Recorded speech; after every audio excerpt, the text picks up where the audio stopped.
Assalamualaikum warahmatullahi wabarakatuh. Di sini kami dari kelompok 4 ingin mempresentasikan hasil dari diskusi kami yang berjudul pengambilan keputusan pada studi kasus agroindustri.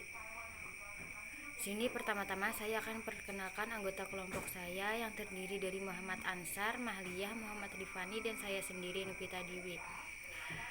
Di sini pembahasan pertama akan dijelaskan oleh Muhammad Ansar. Waktu dan tempat dipersilahkan.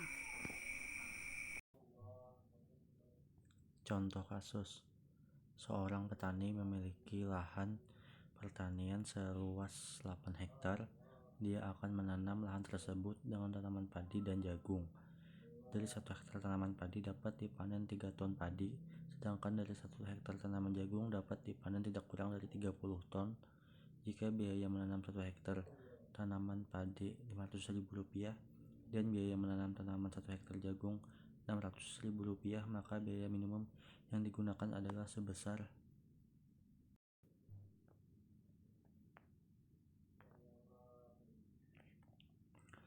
pembahasan variabel keputusan. Misalkan X sama dengan tanaman padi, Y sama dengan tanaman jagung. Di dalam tabel ini dapat dilihat bahwa ada keterangan padi dan jagung. Untuk padi luasnya 1, titik panennya 3, biayanya Rp500.000. Jagung luasnya 1, titik panennya 4, biayanya Rp600.000. Kendala atau batasan luasnya kurang dari 8, titik panennya lebih dari 30. Fungsi tujuan Rp500.000 X tambah Rp600.000 Y.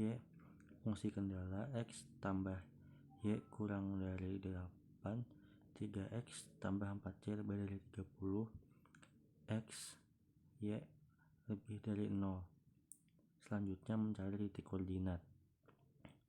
X tambah Y kurang dari 8, X sama dengan 0, Y sama dengan 8, didapat koordinat dalam kurung 0,8. Y sama dengan 0, X sama dengan 8, didapat koordinat dalam kurung 8,0. 3X tambah 4Y lebih dari 30, X sama dengan 0, Y sama dengan 7,5, didapat koordinat 0,7,5. Y sama dengan 0, X sama dengan 10, didapat koordinat dalam kurung 10,0. Selanjutnya mencari titik potong.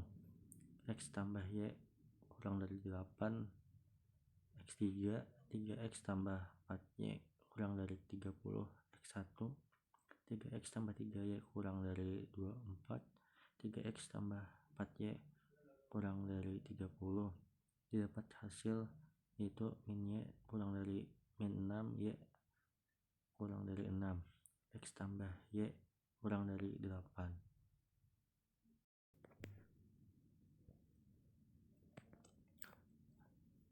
Lanjutannya, X tambah 6 kurang dari 8, X kurang dari 8 kurang 6, X kurang dari 2, dapat dipotong dalam kurung 2,6.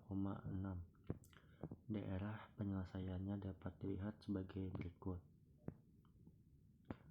Selanjutnya mencari nilai maksimum menggunakan titik pojok. Dapat dilihat dalam tabel berikut ini.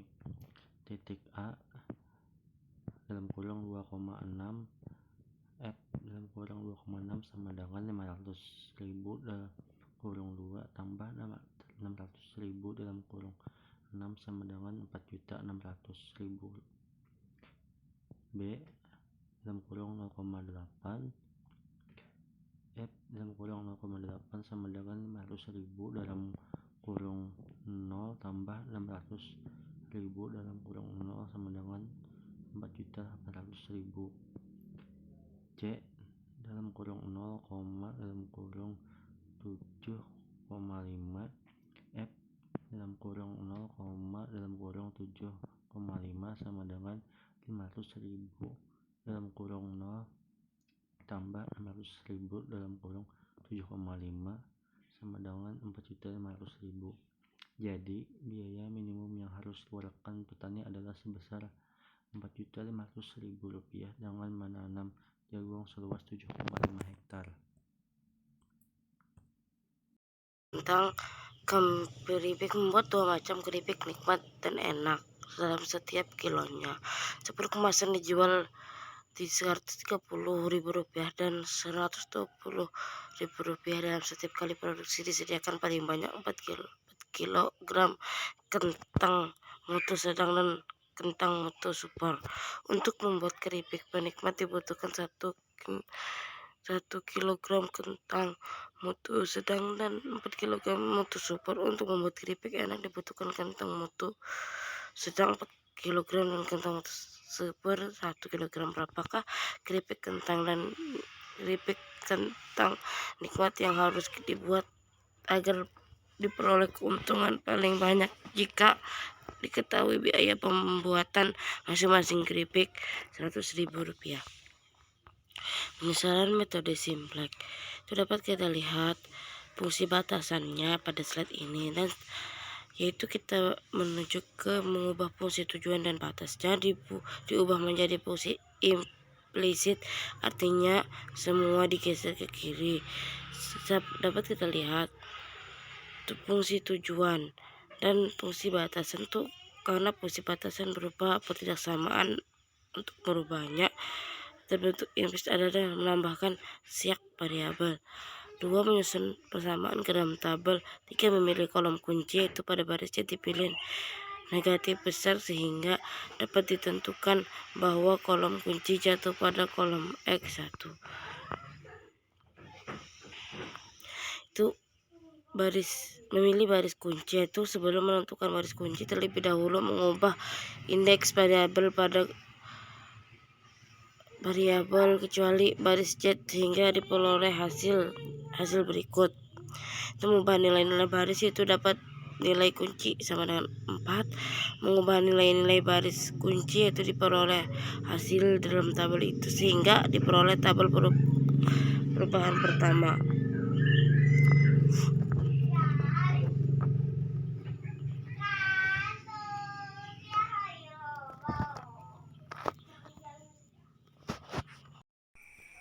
Baiklah, di sini saya akan melanjutkan pembahasan dari Mahliyah, yaitu reoptimalisasi.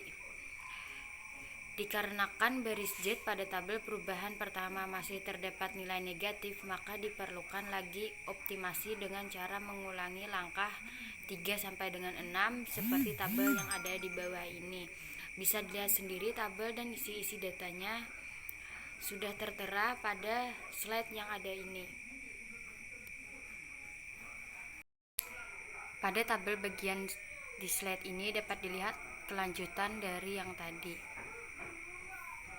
Jadi dari tabel-tabel yang ada tadi dapat diambil kesimpulan karena pada baris fungsi tujuan Z sudah tidak ada lagi yang bernilai negatif, maka sudah dianggap optimal dengan nilai X1 sama dengan 4/5, X2 sama dengan 4/5 dan Z maksimal sama dengan 4 atau Rp10.000 sama dengan Rp40.000. Hasil ini sama dengan metode grafik sehingga saling memperkuat hasil yang diperoleh. Selanjutnya akan dijelaskan oleh Muhammad Rifani. Waktu dan tempat dipersilakan.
Selanjutnya adalah pengambilan keputusan dengan metode Maximin, dan Laplace. Untuk contoh soal, Clara Company bermaksud membangun suatu gudang baru. Terdapat 3 lokasi yang menjadi pertimbangan, yaitu A, B, dan C. Saat ini, perjalanan dari pabrik menuju ke 3 lokasi tersebut harus memutari sungai. Pemerintah daerah setempat memiliki rencana untuk membangun sebuah jembatan di daerah itu yang akan memperpendek jarak ke lokasi. Tabel berikut menunjukkan manfaat bagi perusahaan dalam juta rupiah. Kemungkinan jembatan dibangun dan tidak dibangun, yaitu 0,6 berbanding 0,4. Lokasi A, tidak ada jembatan 4 dan ada jembatan 40. Lokasi B, tidak ada jembatan 10, ada jembatan 30.